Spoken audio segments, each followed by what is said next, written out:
Monsieur le Président,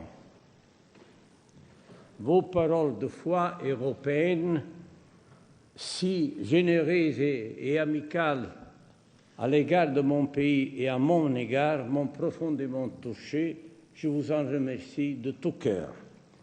J'ai accueilli, Monsieur le Président, Mesdames et Messieurs les députés, l'invitation de cette Assemblée éminemment représentative de la tradition historique de la France et de son rôle dans le monde comme un honneur rendu à mon pays et à la fonction de Président de la République que j'y exerce depuis bientôt 7 années. Un honneur peut être motivé aussi par mon long engagement, une grande partie de ma vie consacrée au service des institutions parlementaires. En même temps, je suis reconnaissant pour l'occasion qui m'est offerte dans le cadre de la visite d'État que j'accomplis aujourd'hui à l'invitation du président François Hollande, d'adresser un message essentiel sur les relations entre l'Italie et la France, ainsi que sur notre mission commune pour l'avenir de l'Europe. Sans vouloir entrer dans les détails fascinants et complexes du premier thème, je voudrais simplement vous dire combien ces rapports ont fait récemment l'objet d'un intérêt renouvelé et d'une ultérieure mise au point en relation avec le processus d'avancement de l'unité d'Italie jusqu'au moment culminant représenté par la naissance, le 17 mars 1861, de notre État national. Les célébrations que nous avons consacrées en Italie au 150e anniversaire de cet événement ont pu se déployer sur un arc de plus de 10 ans au plus profond de notre pays, mais non sans écho à l'extérieur et en particulier en France. L'unification de l'État s'est accomplie tardivement et laborieusement en Italie, malgré l'ancienneté et la profondeur de l'idée et des racines culturelles et linguistiques de la nation italienne. Cet achèvement fut le résultat des apports générés d'avant-garde héroïque, de mobilisation et de combat, d'adhésion populaire, mais il fut aussi l'œuvre de savants tisserands politiques. Cette œuvre eut son centre et son guide à Turin, au cœur de l'initiative diplomatique et militaire du royaume de Sardaigne et de son gouvernement. Le comte de Cavour en fut l'artisan qui sut choisir comme axe de sa politique européenne l'alliance avec la France de Napoléon III. Nous savons bien que la recherche de cette entente avec l'empereur français ne fut pas linéaire, qu'elle connut des difficultés et des moments de crise. Mais avec la Deuxième Guerre d'indépendance, les batailles de Solferino et San Martino cimentèrent dans le sang une alliance que 100 ans plus tard, en 1959, le président de la République française, élu l'année précédente, le général de Gaulle, voulut à son tour commémorer. En visite en Italie pour les célébrations de notre premier centenaire, il évoqua le souvenir de cette alliance où se retrouvèrent côte à côte, je cite, les champions d'un principe grand comme la terre, celui du droit d'un peuple à disposer de lui-même lorsqu'il en a la volonté et la capacité. Fin de la citation.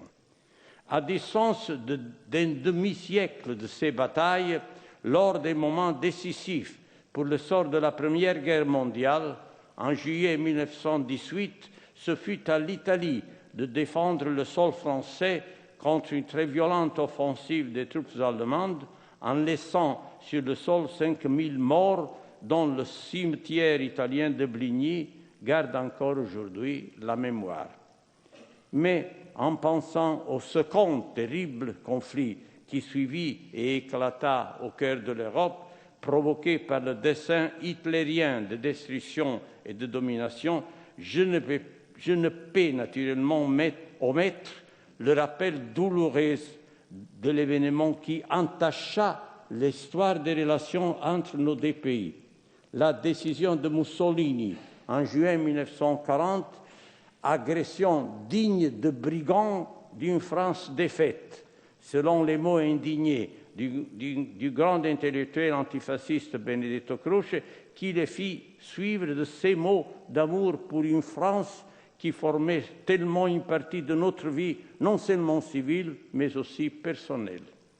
Grâce à la résistance, à la guerre de libération conduite aux côtés des Alliés, l'honneur de l'Italie fut lavé de la honte de la guerre fasciste, s'achevant dans l'écroulement de la dictature et dans la défaite militaire.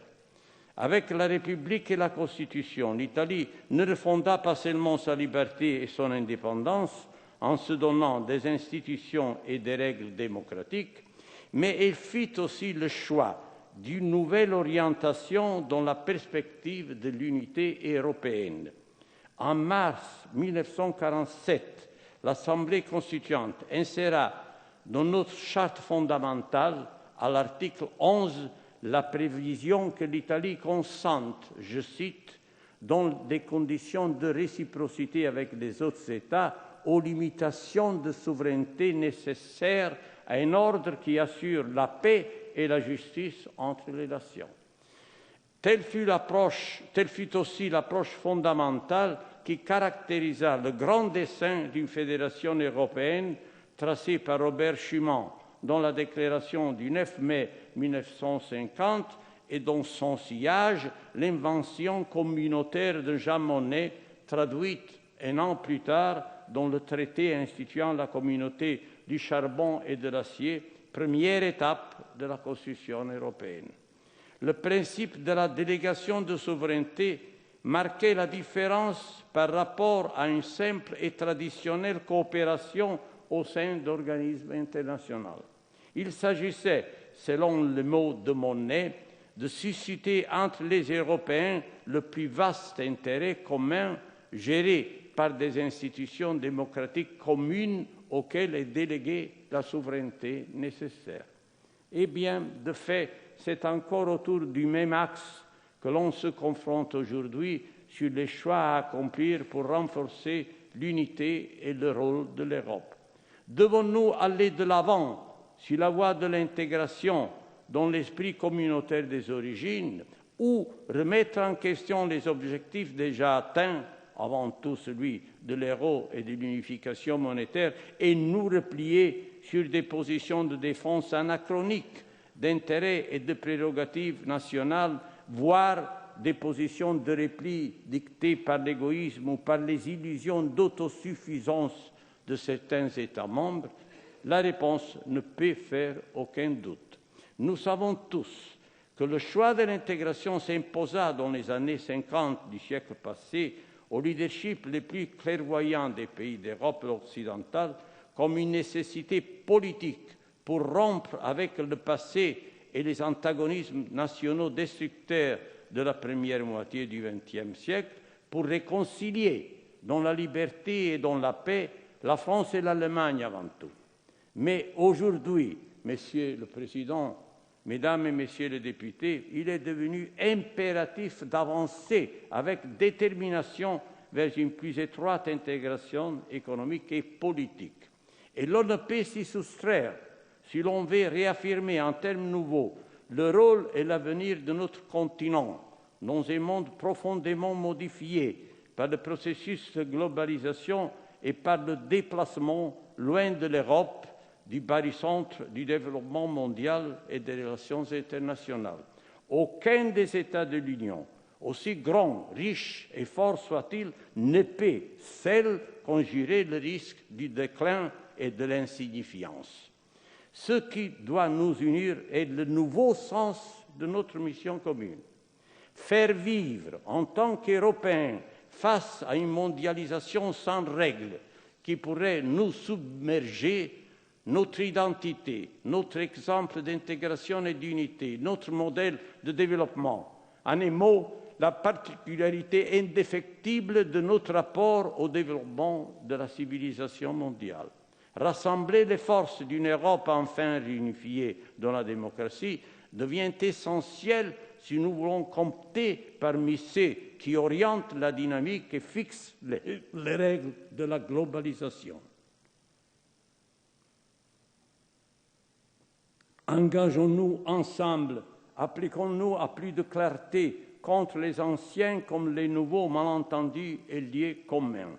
Nous pouvons le faire en nous inspirant des mots de Lucien Febvre, qui au Collège de France, dans son cours des années 1944-45 sur le thème de la genèse d'une civilisation, la civilisation européenne, posa une question essentielle, encore aujourd'hui actuelle en ces termes, je cite, « L'unité européenne n'est pas l'uniformité.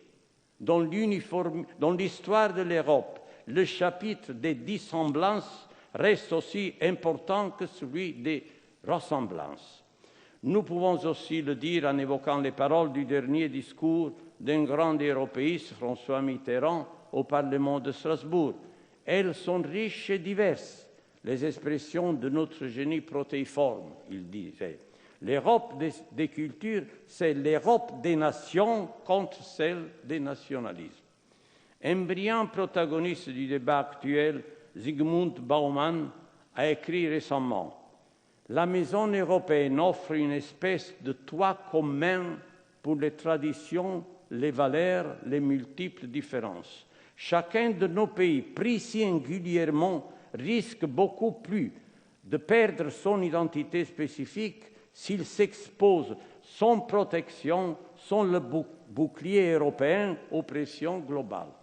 Renforçons-le donc, ce bouclier. Réagissons plus qu'on l'a fait au cours de ces dernières années dans tous nos pays contre les représentations faussées du projet européen. Nous avons besoin de plus d'unité et de plus d'intégration dans le respect des diversités qui constituent notre richesse. Plus d'unité et plus d'intégration, voyons comment. Avant tout, nous devons redonner vie et actualité à tout ce qui compose la vision de l'Europe dans laquelle nous nous reconnaissons. Certes, il nous faut renforcer et respecter les règles et les institutions communes, mais sans jamais délaisser cette composante intangible de la construction européenne que constitue le principe de solidarité. Au cours des dernières années, face à la crise de l'Europe, ce principe s'est peu à peu obscurci, mais il constitue partie intégrante d'une vision indivisible.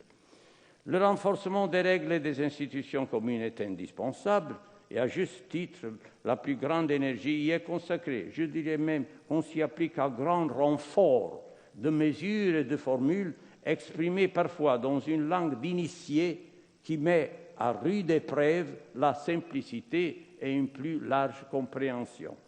Dans cet esprit, il faut aussi compléter le projet encore inachevé de l'Union économique et monétaire. Le premier des deux termes a été couché sur le papier, mais il appelle un outillage plus riche et un arsenal plus efficace de décisions, d'où des décisions qui ont été prises à fur et à mesure par les institutions européennes et qui visent en particulier à une union budgétaire et une union bancaire. Un passage notable à cet égard s'est joué avec l'accord sui generis souscrit par 25 des 27 États membres, qui est maintenant soumis à ratification. J'observe à ce propos que nous ne pouvons qu'être conscients de l'indéniable nécessité de clarifier et de consolider dans un futur proche la physionomie juridique et constitutionnelle de l'Union nécessairement conduite à évoluer. Des thèmes cruciaux me semblent dignes d'intérêt en la matière. D'une part, celui des formes possibles de différenciation du processus d'union et d'intégration. Certes, ce thème n'est pas neuf. Il a fait à maintes reprises l'objet de débats à partir du moment où, au lendemain de la chute du mur de Berlin, l'on commença à réfléchir au rapport entre élargissement et approfondissement du projet communautaire. Plus récemment, il fallut statuer, au fur et à mesure que le nombre d'États membres augmentait, et prévoir la possibilité de coopération renforcée, dont le passage à la monnaie unique représenta en quelque sorte une véritable expérimentation. Mais la question des diversifications possibles dans le développement ultérieur du processus d'intégration reste encore à explorer. Inutile de dire que cela n'a rien à voir avec l'opposition futile et fallacieuse entre une Europe du Nord ou Baltique et une Europe du Sud ou Méditerranée, la première proposée comme le dépôt des vertus et la seconde désignée comme l'enceinte des vices.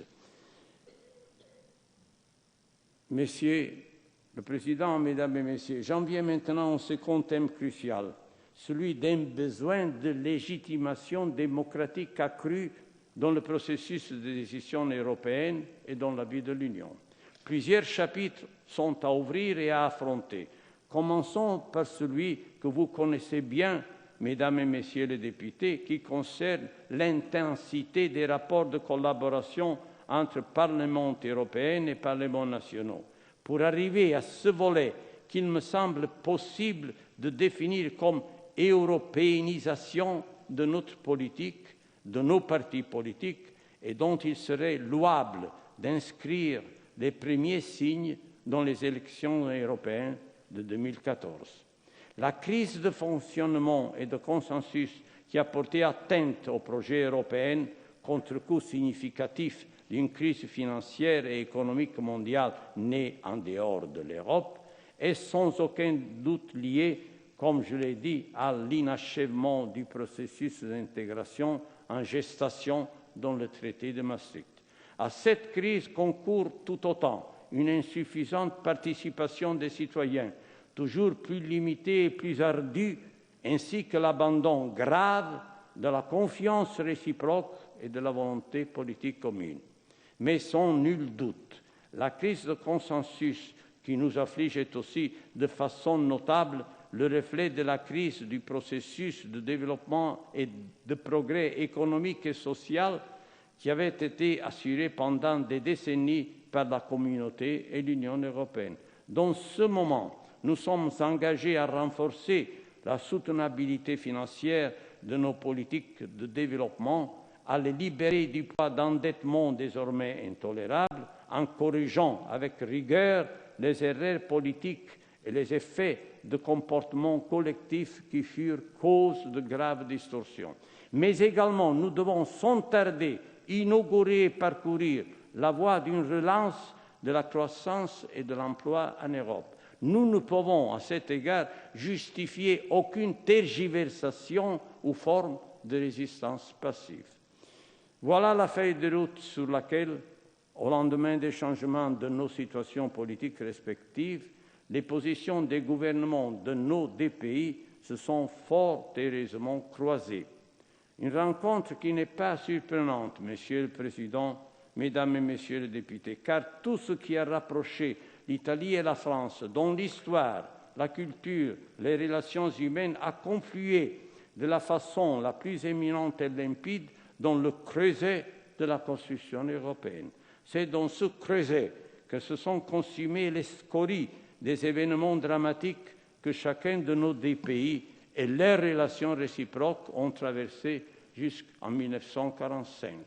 Et c'est de là qu'ont pu renaître, consolider et toujours plus partager ces valeurs de liberté, de dignité humaine, d'égalité et de tolérance issues des mouvements de pensée pionniers et des luttes populaires que l'histoire de la France et de l'Italie ont incarnées depuis le XVIIIe siècle. Ces valeurs sont devenues les principes de l'Union européenne. Sur cette base nouvelle d'union offerte par la construction européenne, l'Italie et la France, aux côtés de l'Allemagne et des autres pays fondateurs, ont œuvré longtemps et animé d'une profonde synergie. Et parmi les étapes les plus significatives de cet engagement commun, je voudrais mentionner le moment qui suivit l'approbation en 1984 par le Parlement européen du projet d'union promu par Altiero Spinelli. Ce fut un temps fort de compréhension réciproque et de dialogue entre l'idéateur du manifeste de Ventotene pour une Europe libre et unie et le président François Mitterrand. Cet arrière-pays partagé, cet engagement solidaire des États promotaires du processus d'intégration européenne a couru le risque, au cours de ces dernières années, de se fissurer. les conséquences en auraient été fatales. Il faut retrouver, et je le dis avec confiance, le chemin d'une nouvelle et décisive convergence dans nos projets et nos positions. Chacun doit apporter son dû pour hisser hors de la crise l'Europe et l'idée d'unité européenne. L'Italie est en train d'assumer ses propres responsabilités, consciente des aspects critiques de son histoire et de la réalité du pays, mais forte, comme l'ont montré les célébrations du 150e anniversaire, du sentiment de fierté devant les progrès accomplis, bien loin des clichés faciles et négatifs sur la péninsule. Nous traçons et suivons actuellement, grâce à un vaste concours de forces politiques au Parlement, un parcours exigeant de redressement et de changement. Et en même temps, nous sollicitons et encourageons un tournant vers de nouvelles perspectives de croissance et de développement en Europe. Et c'est ici, comme je disais, que l'action de nos gouvernements, unis par une fructueuse collaboration, se rencontre. Monsieur le Président, Mesdames et Messieurs les députés, une nouvelle phase dans les relations entre la France et l'Italie vient de s'ouvrir. Il est de notre devoir d'œuvrer pour cultiver et faire germer cette précieuse semence, précieuse pour nous, précieuse pour l'Europe. Je vous remercie.